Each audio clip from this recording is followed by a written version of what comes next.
పహల్గామ్ ఉగ్రదాడికి ప్రతీకారంగా చేపట్టిన ఆపరేషన్ సింధూర్ పై దేశవ్యాప్తంగా హర్షాతిరేకాలు వ్యక్తమవుతున్నాయి.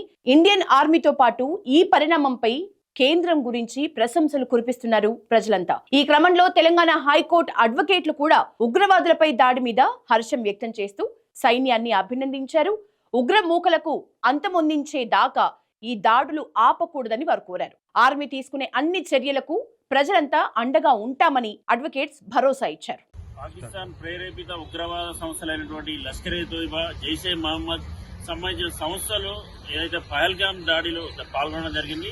దీంట్లో అమాయకమైనటువంటి టూరిస్టులు 26 మందిని కాల్చి చంపడం జరిగింది. కాల్చి చంపుతూ వాళ్ళని ఒక మతం ఆధారంగా ఐడెంటిఫై చేసి చంపడం జరిగింది. గతంలో టెర్రరిజం అనేది కేవలం కాశ్మీర్ ప్రాంతం గురించి జరిగేది. ఇప్పుడు మతపరంగా పాకిస్తాన్ ఒక మతాల పరంగా ఉగ్రవాదాన్ని రెచ్చగొట్టడం అనేది మొదటిసారి. దీన్ని ప్రపంచ దేశాలన్నీ కూడా తీవ్రంగా ఖండించడం జరిగింది.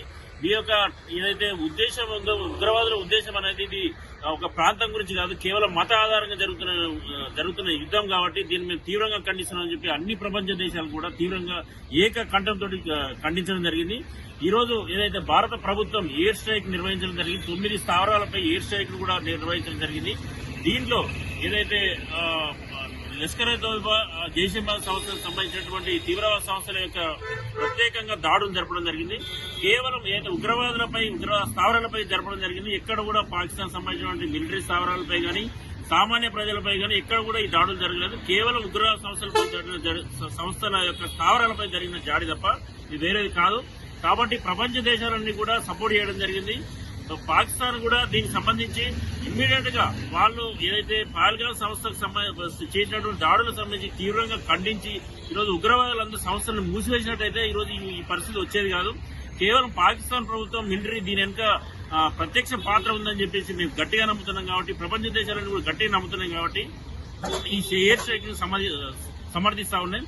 కాబట్టి భారత ఆర్మీ మున్ముందు ఇంకా స్ట్రైక్లు కొనసాగించాలని చెప్పి ఉగ్రవాద సంస్థలన్నింటినీ కూడా నాశనం చేయాలని చెప్పి మేము డిమాండ్ చేస్తాం. పాకిస్తాన్ ఇస్లామిక్ టెర్రరిజం ఏదైతే లష్కరే తోయిబా, జైషే మహమ్మద్ వారి అనుచరణ వాళ్ళ ద్వారా జరిగిన ఏదైతే 22 ఏప్రిల్ 2025 రోజు జరిగిన అమానుషమైన దారుణమైన సంఘటన మన ఇండియన్ సివిలియన్స్ ని, భారతీయ పౌరులని అతి దారుణంగా అతి క్రూరత్వంగా వాళ్ళు చంపబెట్టడం, దూది పెట్టడము మన కాశ్మీర్ లో, దానికి ఎంత భారతదేశంలో ఉన్న ప్రజలు అదేవిధంగా కొన్ని దేశాలు కూడా ఎన్నో విధాలుగా వాళ్ళు ఆలోచించారు, బాధపడ్డారు. ఇలాంటి దుర్మార్గమైన ఇస్లామిక్ టెర్రరిజం ని తుడిచిపెట్టాలి అనే ఒక పబ్లిక్ వాయిస్, పీపుల్స్ వాయిస్ అనేది దేశం మొత్తంలో బయటకు వచ్చింది. ఇలాంటి పబ్లిక్ వాయిస్ ని భారతదేశము, మన భారత ప్రభుత్వము దీని గురించి సీరియస్ గా ఆలోచించి ఈ ఇస్లామిక్ టెర్రరిజం ఏదైతే ఉందో ఈ భారతదేశం పైన ఎప్పటి నుంచో పహల్గామ్ కన్నా ముందు పుల్వామా అటాక్ జరిగింది, అంతకన్నా ముందు మన ముంబై అటాక్స్ జరిగినాయి, దానికన్నా ముందు పార్లమెంట్ పైన కూడా అటాక్ అయినాయి. ఈ ఇస్లామిక్ టెర్రరిజం ఎంతో భయంకరంగా ఈ భారతదేశం పైన జరుగుతున్న అతి క్రూరమైన అటాక్ లో ఈ పహల్గామ్ అనేది అతి భయంకరమైన అటాక్.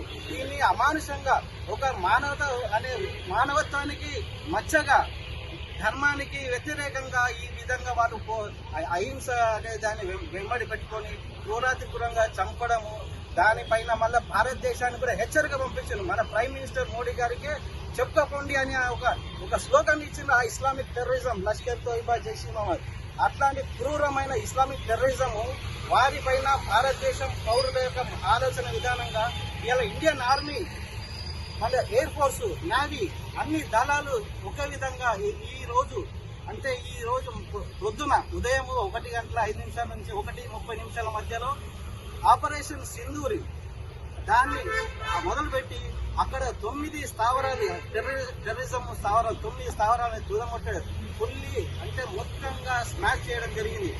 అందులో మౌలానా మసూద్ అజర్ ఈయన ఏదైతే క్రూరత్వంగా దీన్ని ఆపరేషన్ మొదలుపెట్టిందో ఈ పహల్గామ్ దాన్ని ఆయన చేసిన వాళ్ళ యొక్క ట్రైనింగ్ సెంటర్ ని, లష్కర్ తోయిబా హెడ్ క్వార్టర్స్ ని టోటల్ గా డిస్ట్రాయ్ చేయడం జరిగింది.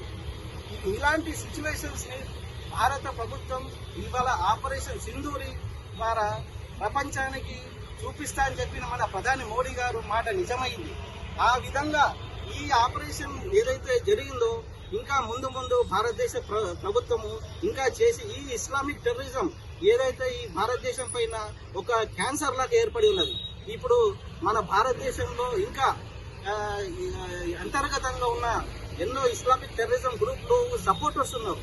బంగ్లాదేశ్ నుంచి ఇల్లీగల్ ఇమిగ్రెంట్స్ వచ్చి ఉన్నారు. తర్వాత ఇన్వైడర్స్, అదేవిధంగా పాకిస్తాన్ నుంచి వచ్చి ఉన్నారు చొరబాటుదారులు. ఇల్లీగల్ గా వాళ్ళు ఇక్కడ స్టే చేస్తూ ఉన్నారు. అదేవిధంగా ఆఫ్ఘనిస్తాన్. ఈ విధంగా వీళ్ళందరినీ కూడా భారత ప్రభుత్వం వెంటనే వాళ్ళని తరిమి వెళ్ళగొట్టాలి. వాళ్ళకి ఇల్లీగల్ గా ఈ భారతదేశంలో ఉన్న ఫెసిలిటీస్ ని, మన బడ్జెట్ ని, మన డబ్బుని, మన ఇన్కమ్ ట్యాక్స్ ఏదైతే మన పౌరులు కడుతున్న ట్యాక్స్ అమౌంట్ కూడా వాళ్ళు తీసుకొని ఎంజాయ్ చేస్తున్నారు.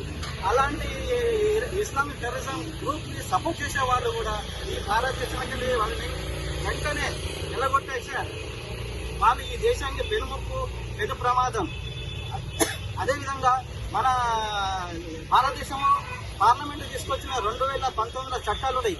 ఎన్ఆర్సీ, తర్వాత CA, citizenship amendment act, NRC national registered citizenship, ఈ రెండింటిని కూడా ఇంప్లిమెంట్ చేయాలి. చేసినప్పుడు వాళ్ళు ఇప్పుడు అస్సాం ఒక్కటికన్నా ఇంప్లిమెంట్ జరుగుతుంది మన దేశంలో. మిగిలిన రాష్ట్రాల్లో కూడా ఈ 2 చట్టాలను ఇంప్లిమెంట్ చేసి ఎవరైతే అక్రమంగా ఈ భారతదేశంలో నివసిస్తున్నారో వారిని వెంటనే తుదముట్టించి వాళ్ళని భారతదేశంలో బయటికి పంపించేశారు. లేని పక్షంలో మన భారతదేశంలో మన కడుపులో ఒక క్యాన్సర్ లాగా ఏర్పడుతుంది. మనం ఇక్కడ యుద్ధం అనివార్యం. యుద్ధం తప్పకుండా చేయాల్సిన అవసరం ఉన్నది. ఎందుకంటే కొంతమంది యుద్ధం ఎందుకు అంటే యుద్ధం అనేది కంపల్సరీ. ఇది క్యాన్సర్ లాగా ఏర్పడి ఇప్పుడు మన డెవలప్మెంట్ ముఖ్యము, ఎకనామీ డౌన్ అవుతుంది, ఇవన్నీ వేరే మాట. డెవలప్మెంట్, ఎకనామీ అనేది సెకండ్ పార్ట్. ఫస్ట్ మన సేఫ్ అండ్ సెక్యూర్ ఉంటేనే ఈ డెవలప్మెంట్, ఎకనామీ నిలబడుతుంది. కాబట్టి సేఫ్ అండ్ సెక్యూరిటీ కోసం భారత ప్రభుత్వం ఈ యుద్ధాన్ని కంటిన్యూ చేయాలి. ఈ ప్రజలు మేము అడ్వకేట్స్ హైకోర్టు తరఫున, తెలంగాణ హైకోర్టు కూడా మేము పూర్తిగా సమ్మతిస్తున్నాం. ఈ యుద్ధం జరగాలి తుది వరకు. ఇస్లామిక్ టెర్రరిజం ముట్టే వరకు, దేశంలో ఉన్న ఇల్లీగల్ ఇమిగ్రెంట్స్ కూడా బయటికి పారేదోలే వరకు ఈ దేశం ప్రభుత్వాన్ని, భారత ప్రభుత్వాన్ని, అదేవిధంగా ఇండియన్ ఆర్మీ, మీరు ఏదైతే వార్ గన్స్ ఏదైతే ఆ బార్డర్స్ లో పెట్టిన గన్స్ ఉన్నాయో అదే వార్ గన్స్, వార్ ఐస్ కూడా మన ఇంటర్నల్ ఉన్న ఇస్లామిక్ టెర్రరిజానికి సపోర్ట్ చేసిన వాళ్ళని కూడా బయటికి పంపించాలని ఈ విధంగా భారత ప్రభుత్వాన్ని నేను రిక్వెస్ట్ చేస్తున్నా. భారత్ మాతా కీ జై, జై ఇండియన్ ఆర్మీ.